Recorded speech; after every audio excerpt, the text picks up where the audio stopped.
Even if you run after another woman, your wife will not be so upset. But if you run after a guru, she will be terribly upset. Because she knows if you go to another woman, what will you find? The same stuff. A group of very prominent people called meetings, we must stop this nonsense. This yoga is a disease in the society.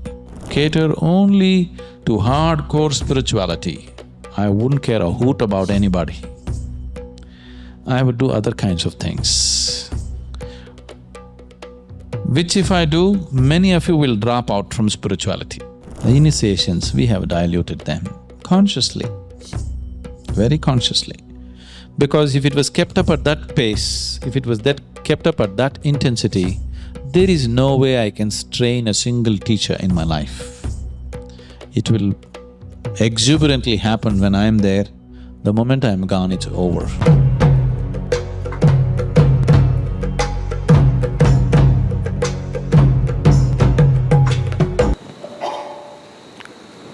Once you walk the spiritual path, this question and this struggle of how much of spiritual process should I do and how much of whatever is called as life I should do.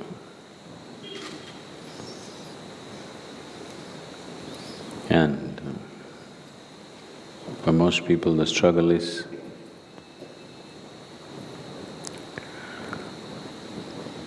when they're involved in their day-to-day materialistic functions of life, they will long for the spiritual process. If you give them a spiritual process, they will long to go back to their materialistic way of life. So how much of what or how should I do these two things? You should do your materialistic life. When we say materialistic,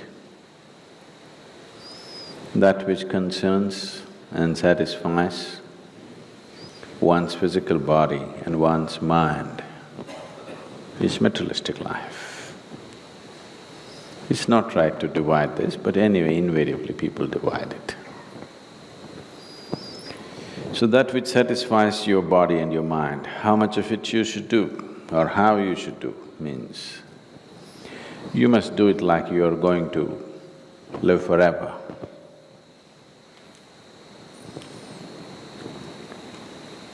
How much or how I should do my spiritual process, you must do it like today is your last day.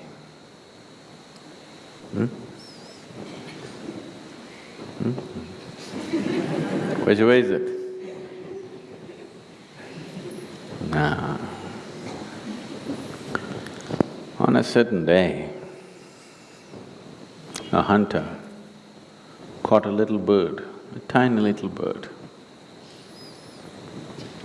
And he was about to take its life. Then the little bird said, "You have caught and eaten many far bigger animals in your life, but it has not satisfied your hunger. Me, a little bird, this much I am.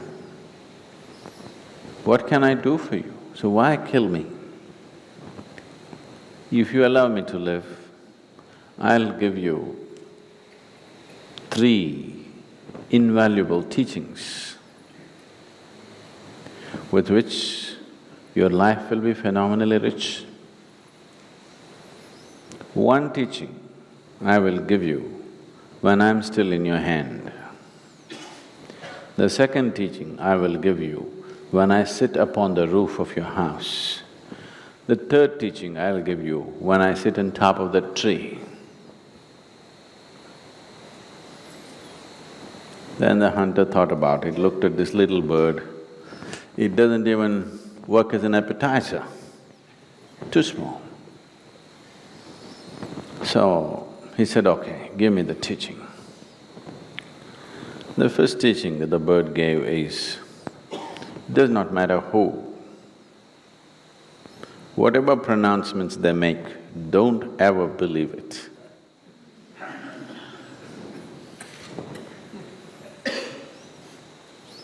Took off from his hand, went and sat on top of the roof.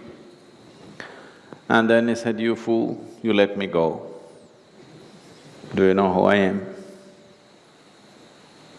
Within my belly, I have a diamond which weighs 5 ounces. Then the man started wailing about his misfortune. "Oh, such a huge diamond, I let it go. What a fool I am." Then the bird said, "You are definitely a fool. I already told you, never believe any pronouncements made by anybody, whoever they may be. See, I weigh just 2 ounces. How can I have a diamond 5 ounces in my belly, you fool?" So the second teaching is, never look back and regret at anything that is past.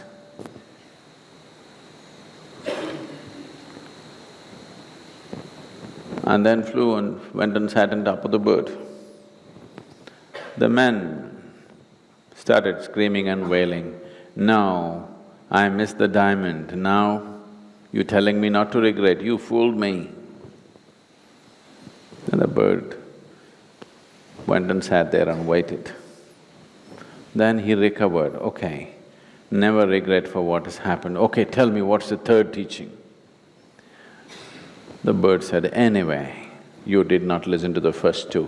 What is the use of the third? Never waste your energies and wisdom upon those who don't listen." That's the third teaching, and flew away. Now, whatever I say,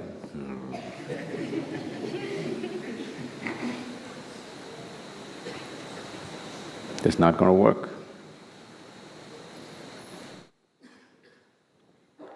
Now, your materialistic life, you must live it as if you're going to die today.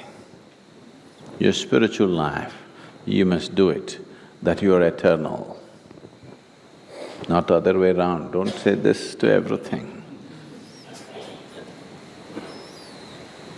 "No, Sadhguru, whatever you say." That's not true. If that is really true, that you have become like this, that there is no value for reason in your life, you have become a devotee and there is no value for reason, then all these teachings no good, don't bother, just… You know, when we were doing the wholeness program, the 90-day program, this is a place where we went about exploring and revealing various aspects of life which they had never thought was possible. As we went by, every time I ask a question and ask yes or no. After some time, some of them at least, their logic was completely defeated. They said, "There's no point, Sadhguru, we saying yes, no, no good. We're yes and yes." When I came one day, they had written on a big board, "Sadhguru, yes and yes."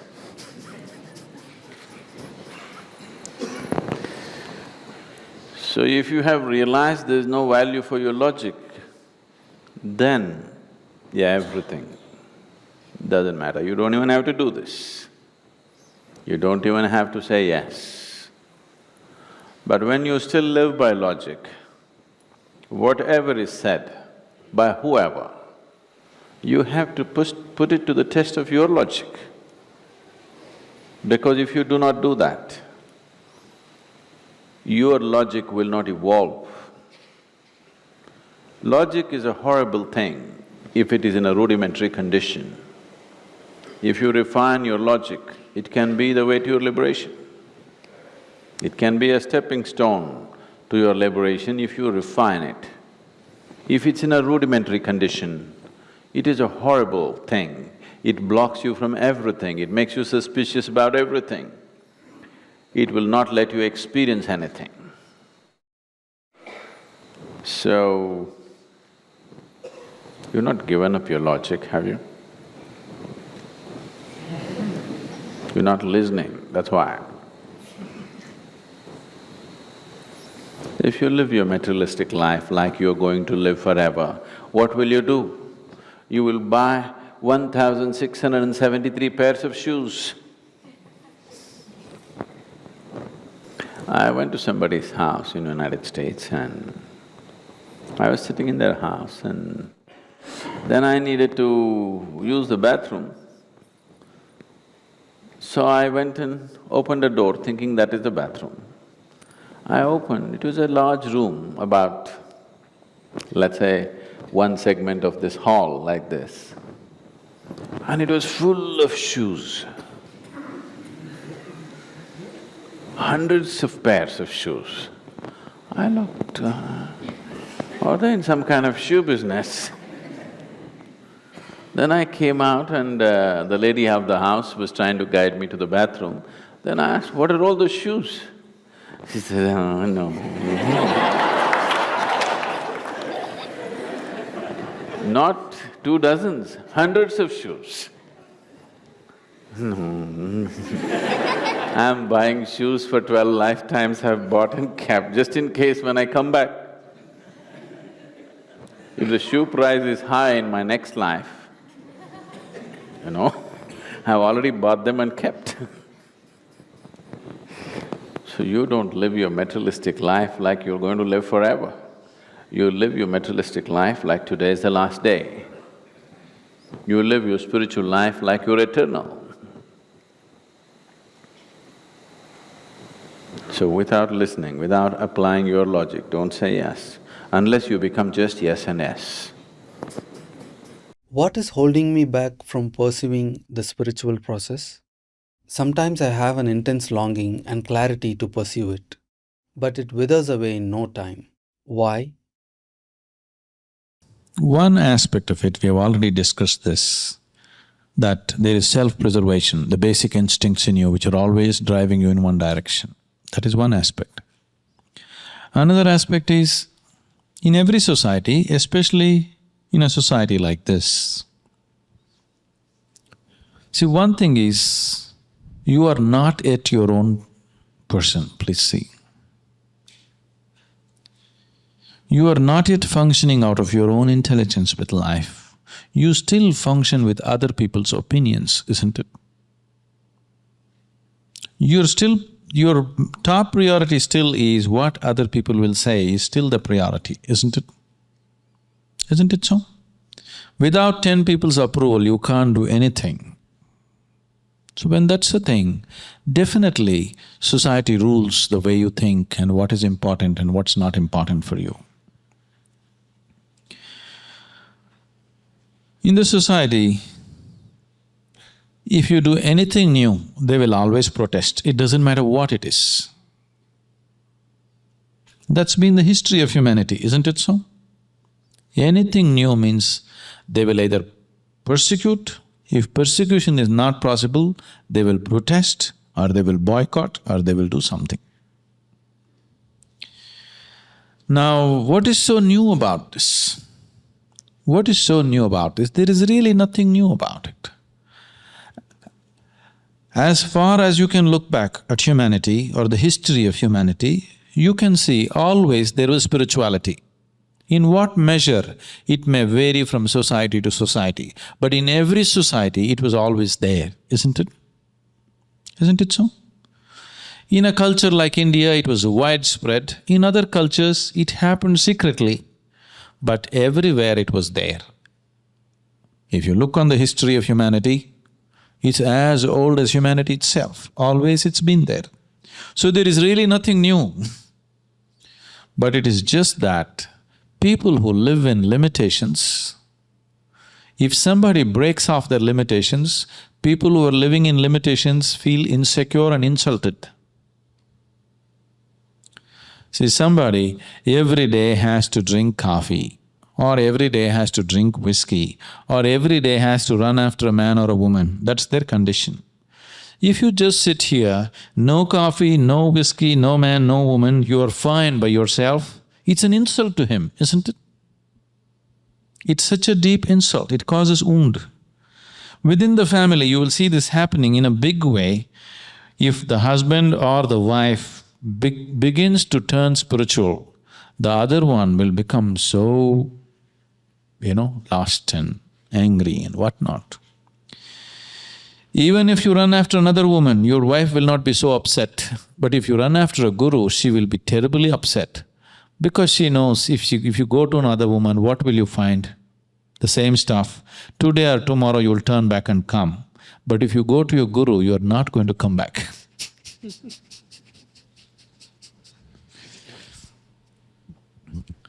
So, suddenly one person becoming free is insulting to other people. It is because of that you crucified people, you poisoned people, you did things to people, simply because of that. When I say you crucified, you poisoned, oh, did I do it? I'm telling you, people who did it were not evil incarnate people. They were just common people who really felt they were doing the right thing. Isn't it so? They were common people, good people in the society were the people who crucified, isn't it? They really thought they were doing the right thing for this man who started a new cult. 2000 years later, you worship him and worship him, it's no meaning. Even today, if he comes, the same thing. So, we presented ourselves in as presentable a way as possible. Now it's difficult to crucify me. There was a time when it would have been easy, before Dhyana Lingam era. Now after Dhyana Lingam, we become so crafty with the world, it's difficult to crucify me because I'm more of the world than you are. I'm dressing better than you, haven't I?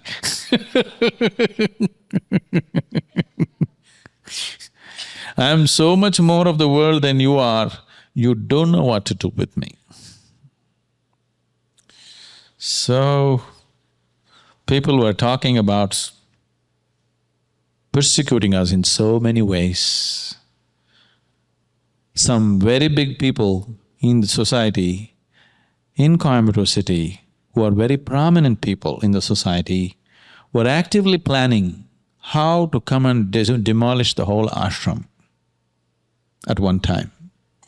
Not because we did any harm to anybody, simply because we don't ascribe to any scripture, any religion, any nonsense that they believe as holy, and still people are flocking. It's an insult to them. And we are not seeking any support from any of the so-called pillars of society. With just a bunch of young people, the whole thing is happening. So, this was actively planned, this is not just this thing. A group of very prominent people called meetings, we must stop this nonsense. This yoga is a disease in the society. Has it caused any harm to anybody? It doesn't matter. This is a disease. Openly, they have spoken like this in public meetings. We must stop this, it's growing too rapidly. Now they cannot persecute us because once the Dhyanalingam consecration was over, now we're playing the game better than them. Otherwise, you can't do work in the society. If I just have to cater only to hardcore spirituality, I wouldn't care a hoot about anybody. I would do other kinds of things, which if I do, many of you will drop out from spirituality. Yes. But right now, we want to take a whole mass of people into the process. So now we are doing it in a more socially acceptable ways, little diluted. But more people will get soaked in it. Those who are sufficiently soaked, we can always rev them up into a different state. It is just that the initial processes seem to be little diluted. The higher dimensions have remained the same. The first few steps, we have diluted them a little bit. The initiations, we have diluted them consciously, very consciously. Because if it was kept up at that pace, if it was kept up at that intensity, there is no way I can train a single teacher in my life. It will exuberantly happen when I am there. The moment I am gone, it's over. That's how it will be. Now we want it to last longer, so we're diluting it. Diluted mixture will go a long way. One person who diluted spirituality very badly was Gautama the Buddha, because he wanted to apply to the whole world. If you want to paint the whole world in a particular color, you have to dilute the paint. Concentrated paint, you can't paint the whole world, isn't it? Now once they get the initial coat, the next coat we will see. That's different. So, we are playing the game better than them. Now they don't know what to do. Now they're all coming one by one. Now they're proud of being seen in the ashram. The same people who wanted to raise it to ground at one point, now slowly they're entering because they have no intelligence of their own. Now a few prominent people in the country have come to the ashram, so suddenly it has become a respectable place to come to. Nothing has changed inside the ashram. The same people, the same sadhana, the same everything. But for them, things have changed because people whom they think are big are coming. Okay